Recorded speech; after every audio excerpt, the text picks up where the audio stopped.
referred to Netanyahu's poison machine. And I think this was an example of Keir Starmer and his colleagues getting a little taste of that.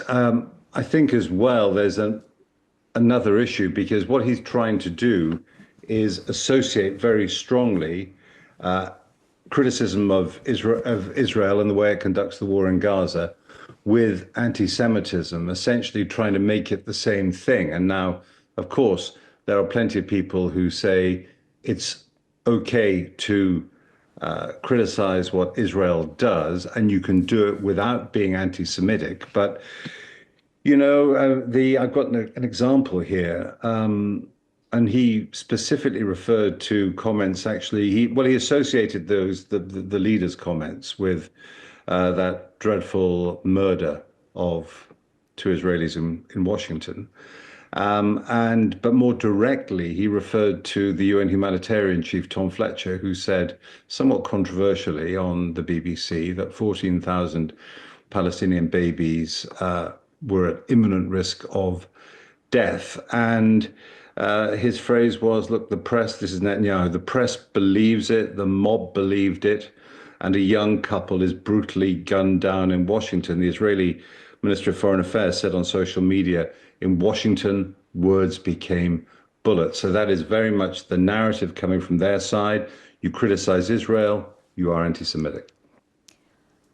You refer, of course, to the killing of those two Israeli embassy staff in Washington, D.C. And of course, we heard a lot of strong reaction from Israeli officials yesterday in the wake of that, Jeremy. Just going back to, of course, the comments he's made more broadly about those comments from not just the Keir Starmer, but Emmanuel Macron and Mark Carney about the ongoing aid situation and that blockade, which has finally been lifted in Gaza. But aid agencies say it's still simply not enough. What comes next now in the dynamic of their relationship, in your assessment? Well, in the statement that the leaders of the UK, Canada and France made, as well as saying that adequate amounts of aid have to come in, and by any measure, apart from perhaps that of the Israeli government itself, the amounts of aid being allowed into Gaza are not adequate.